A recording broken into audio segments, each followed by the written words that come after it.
2021년 2월 6일 LA 온누리교회 가정에서 함께하는 영상 새벽 예배입니다. 오늘 말씀은 마태복음 10장 34절에서 42절, 주님을 더 사랑하고 작은 자를 영접한 상급입니다. 내가 이 땅에 평화를 주러 왔다고 생각하지 말라. 나는 평화가 아니라 칼을 주러 왔다. 나는 아들이 아버지와 딸이 어머니와 며느리가 시어머니와 서로 다투게 하려고 왔다. 그러므로 사람의 원수는 자기 집안 식구가 될 것이다. 누구든지 나보다 자기 부모를 더 사랑하는 사람은 내게 합당하지 않다. 나보다 자기 아들, 딸을 더 사랑하는 사람도 내게 합당하지 않다. 또 누구든지 자기 십자가를 지지 않고 나를 따르는 사람도 내게 합당하지 않다. 자기 목숨을 얻으려는 사람은 그 목숨을 잃을 것이요, 나를 위해 자기 목숨을 잃는 사람은 그 목숨을 얻을 것이다. 너희를 영접하는 사람은 나를 영접하는 것이고 나를 영접하는 사람은 나 보내신 분을 영접하는 것이다. 누구든지 예언자를 예언자로 여겨 영접하는 사람은 예언자의 상을 받을 것이고 누구든지 의인을 의인으로 여겨 영접하는 사람은 의인의 상을 받을 것이다. 내가 진실로 너희에게 말한다. 누구든지 내 제자라는 이유로 이 작은 사람들 중 하나에게 냉수 한 그릇이라도 주는 사람은 반드시 그 상을 놓치지 않을 것이다. 할렐루야. 오늘도 이 하루를 예배로 시작하시는 모든 분들을 주님의 이름으로 축복합니다. 우리 이 시간 함께 찬양 드리며 예배 자리에 나아가시겠습니다.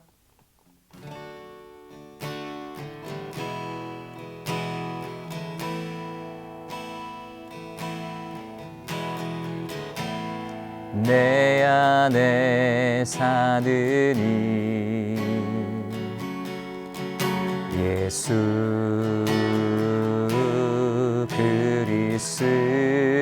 그리스도니 나의 죽음도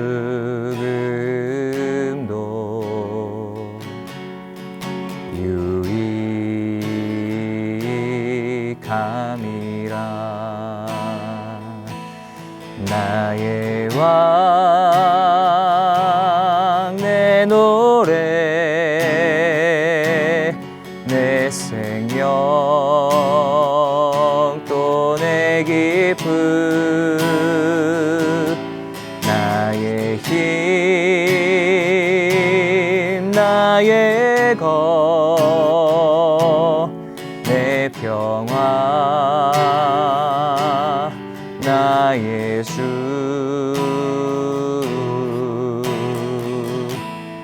내 안에 사느니 예수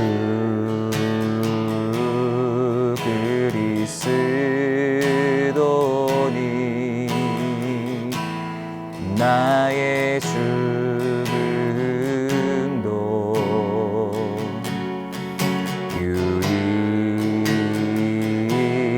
유익함이라. 나의 왕 내 노래 나의 왕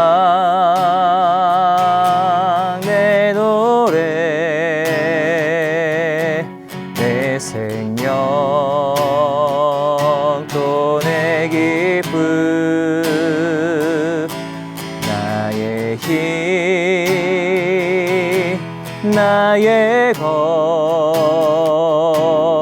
내 평화 나의 주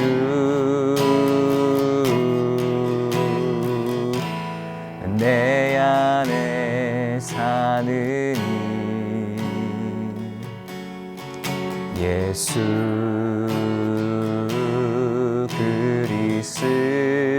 그리스도니 나의 죽음도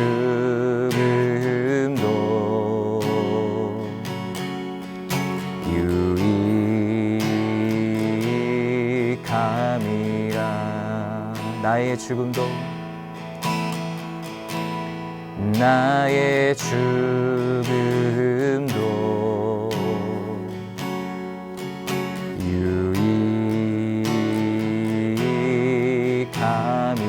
유익함이라. 아멘. 할렐루야. 말씀으로 새로운 하루를 시작하시는 사랑하는 여러분, 주님의 이름으로 환영하고 축복합니다. 저를 따라해 보시겠습니다. 기도하면 행복합니다. 주님을 더 사랑하고 작은 자를 영접한 상급이라는 제목으로 하나님 말씀 전합니다. 방금 읽은 본문의 내용이 무엇입니까? 예수님께서 12제자를 부르시고 그들을 세상으로 파송하십니다. 이를 위해서 예수님께서는 제자들에게 귀신을 내어 쫓는 권세도 주시고 모든 질병을 고치는 능력도 주십니다. 그뿐만 아니라 앞으로 제자들이 당면할 거친 반대와 핍박에 대해서도 언급하십니다.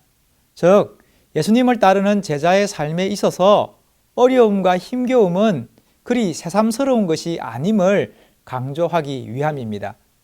아내를 만나서 3년여의 연애 끝에 결혼에 골인하던 날 철없던 저와 아내는 연신 좋아서 입이 귀에 걸려 있었습니다.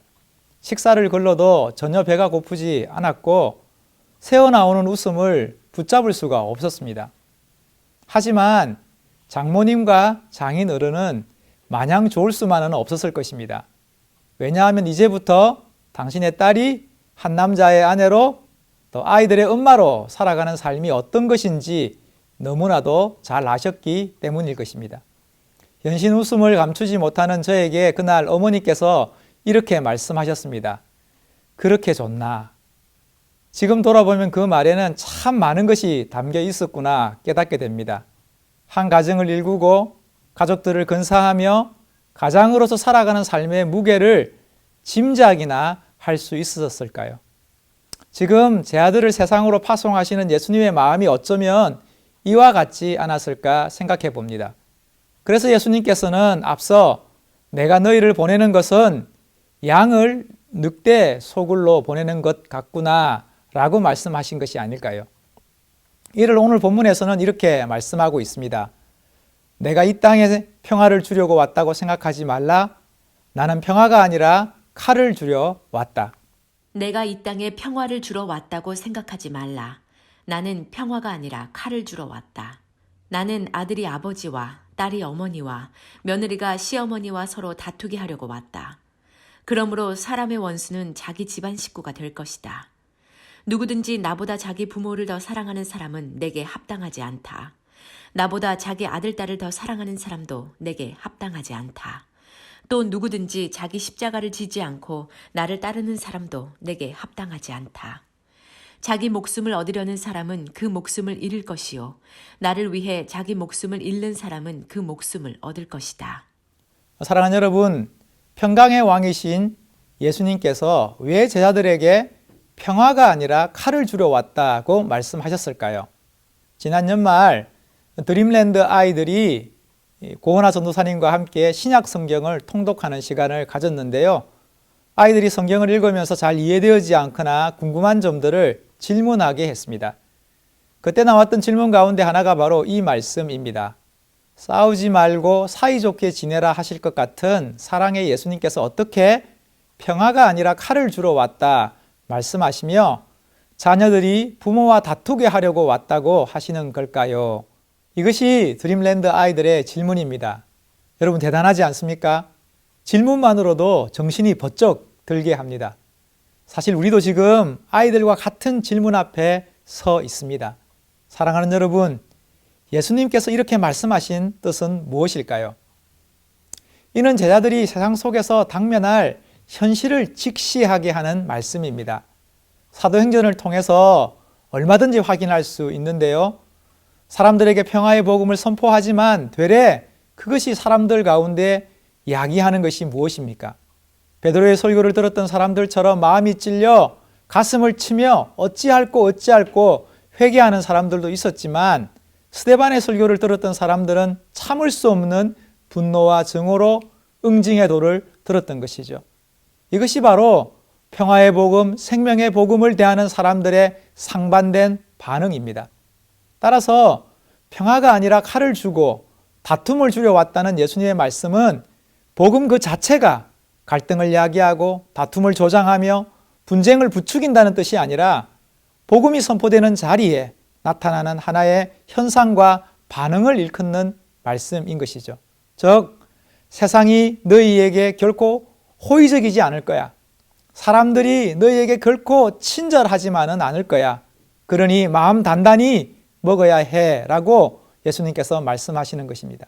사랑하는 여러분, 그도 그럴 것이 하나님의 말씀은 우리의 마음에 위로와 평안을 주는 성인들의 여러 경언들과는 다릅니다. 날아가는 새는 뒤를 돌아보지 않는다. 루시아 시인의 문장입니다. 세상은 고통으로 가득하지만 그것을 극복하는 사람들로 가득하다. 이런 표현은 어떻습니까? 헬렌 켈러의 말입니다. 사막이 아름다운 것은 어딘가에 샘이 숨겨져 있기 때문이다. 어린 왕자에서 생텍쥐페리가 한 말이죠. 권투 선수 마크 타이슨은 이런 말을 했습니다. 누구나 그럴싸한 계획을 가지고 있다. 나에게 얻어맞기 전까지는. 하나하나 주옥 같은 문장이지 않습니까? 절로 고개가 끄덕여지는. 이는 우리에게 삶에 대한 작은 통찰과 깨달음을 주지만 실은 그 이상도 그 이하도 아닌 것이죠. 하지만 하나님의 말씀은 듣기 좋은 명언들과는 다른 것이죠. 주님의 말씀은 살아있고 운동력이 있어서 우리의 전 존재를 관통합니다. 이것이 우리를 번민하게 하고 때로는 근심하게 하며 또한 결단하게 합니다. 그래서 예수님을 찾아온 부자 청년은 근심하며 돌아갔지만 예수님을 만난 삭개오는 자신의 재산의 절반을 가난한 사람들과 나누겠다고 결단합니다. 이처럼 하나님의 말씀은 언제나 우리의 마음을 들쑤시죠. 우리의 탐욕과 욕망에 이의를 제기하고 우리의 자랑과 욕심에 문제를 지적하며 우리의 숨은 동기와 야욕을 파헤치죠. 무엇보다도 주님의 말씀은 끊임없는 자기 주장과 자기 집착의 굴레를 정조준합니다. 이것이 우리를 미치게 하지 않습니까? 지금까지 자신이 붙들고 살아왔던 자신의 생각, 자신의 계획, 자신의 경험과 지식에 취하여 살아왔는 우리에게 주님께서 내게 합당치 않다 말씀하시니 엄청난 갈등이고 혼란일 수밖에 없는 것이죠. 그런 뜻에서 평화가 아니라 칼을 주러 왔노라 주님께서 말씀하시는 것입니다. 주님의 말씀에 부딪힐 때 우리는 더 이상 예전의 가치관으로 살아갈 수 없습니다. 지금까지 내가 주인 되어서 내 뜻대로 내 마음대로 살았던 인생에 나 아닌 다른 존재가 불쑥 들어왔는데 어떻게 불편하지 않을 수 있고 갈등하지 않을 수 있겠습니까? 죽고 못 사는 연인들이 결혼해서 한 집에 살아도 내 방식과 너의 방식이 충돌하는 크고 작은 갈등들이 있지 않습니까? 하물며 주님께서 우리 인생의 주인 되시겠다는 그 복음은 얼마나 큰 변화와 결단을 요구하는 것일까요? 그래서 성경은 누구든지 그리스도 안에 있으면 새로운 피조물이니 이전 것은 지나갔으니 보라 새 것이 되었도다 라고 선포하는 것입니다. 특별히 주님께서는 이것이 우리가 짊어져야 할 자기 십자가라고 말씀합니다. 일본이 낳은 세계적인 건축가 가운데 한 사람으로 안도 다다오를 꼽을 수 있을 것입니다. 사람들은 그를 가리켜 근대 건축의 아버지라고 별칭하기도 합니다. 교회 건축으로 빛의 교회, 물의 교회가 그의 대표적인 작품입니다. 건축 설계를 의뢰할 때마다 그가 하는 말이 있습니다. 내가 설계한 집에서 살기 위해서는 불편함을 감수할 수 있어야 한다. 세계 최고의 건축가의 작품과 숨결을 느끼기 위해서는 개인의 불편함 정도는 기꺼이 기쁨으로 받아들여야 한다는 뜻입니다. 대단한 자신감이죠. 사랑하는 여러분, 우리 주님을 모시고 주님의 제자로 살아간다는 것은 어떤 것일까요? 우리 인생 최고의 설계자이시며 인도자이신 주님께 붙들려 살아가려면 자기를 부인하고 자기를 내려놓는 그 불편함을 감수할 수 있어야 한다는 말씀인 것이죠. 그리고 나의 명예는 쉽고 내 짐은 가벼움이라 하시며 나의 명예를 메고 내게 배우라 우리 주님께서 말씀하시는 것입니다. 그러니 지금 좀 힘들어도 지금 좀 불편하고 어려워도 우리 주님의 선하심을 믿고 바라며 의지함으로 한 걸음 한 걸음 순종하며 살아가는 저와 여러분 될 수 있기를 주님의 이름으로 축복합니다. 그러면 하나님의 놀라운 지혜와 능력을 경험하고 확인하게 하실 것입니다. 소설가 최인호 씨가 침샘암으로 투병하면서 쓴 마지막 작품이 낯익은 타인의 도시입니다. 책의 서문의 저자는 이렇게 기록하고 있습니다. 빠진 오른손 가운데 손가락의 통증을 참기 위해 고무골무를 손가락에 끼우고 빠진 발톱에는 테이프를 칭칭 감고 구역질이 날 때마다 얼음 조각을 씹으면서 미친 듯이 20매에서 30매 분량의 원고를 하루도 빠지지 않고 집필했다고. 그러면서 이렇게 그는 간절히 기도합니다. 주님, 나를 나의 십자가인 원고지 위에 못 박고 쓰러지게 하소서. 왜냐하면 그곳에서만이 참된 안식을 누릴 수 있기 때문입니다. 사랑하는 여러분, 우리는 오직 주님의 품 안에서만 진정한 쉼을 얻을 수 있습니다. 그러니 더욱 주님 의지하고 더욱 주님 붙들어야죠. 너희를 영접하는 사람은 나를 영접하는 것이고 나를 영접하는 사람은 나 보내신 분을 영접하는 것이다. 누구든지 예언자를 예언자로 여겨 영접하는 사람은 예언자의 상을 받을 것이고 누구든지 의인을 의인으로 여겨 영접하는 사람은 의인의 상을 받을 것이다. 내가 진실로 너희에게 말한다. 누구든지 내 제자라는 이유로 이 작은 사람들 중 하나에게 냉수 한 그릇이라도 주는 사람은 반드시 그 상을 놓치지 않을 것이다. 이어지는 말씀이 무엇입니까? 주님께서 적대적인 세상 속에서 애쓰며 살아가는 제자들에게 그들을 북돋우며 하시는 말씀입니다. 누구든지 제자의 이름으로 이 작은 자 중 하나에게 정말 보잘것없는 생수 한 그릇이라도 대접하는 자에게 우리 주님께서는 반드시 상으로 갚으시겠다 약속하십니다. 그만큼 주님을 의지하고 따르는 인생들을 향한 주님의 돌보심과 지키심이 크다는 뜻입니다. 결코 소홀히 하지 않겠다는 말씀이죠. 결코 허투루 하지 않겠다는 말씀입니다. 결코 가벼이 하거나 모른 척 하지 않겠다 말씀입니다. 우리 주님께서 지키시고 우리 주님께서 돌보십니다. 가끔씩 성도님들이 챙겨주시는 것들을 집으로 가져가면 아이들이 어디서 난 거냐며 물어봅니다. 그러면 누구누구 성도님이 주신 것이라 설명합니다. 그러면 아이들이 저를 축혀 세우며 오, 아빠 인정받고 있는 거임? 이라고 놀립니다. 그러면 항상 아이들에게 이야기해 줍니다.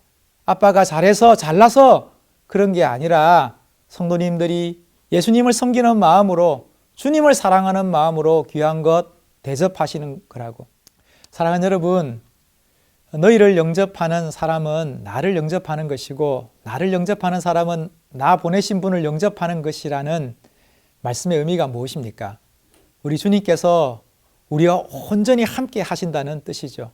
우리의 곁에서 우리와 딱 붙어서 우리의 길을 인도하시고 우리의 삶을 주장하시고 우리의 인생을 이끌어 가신다는 약속입니다.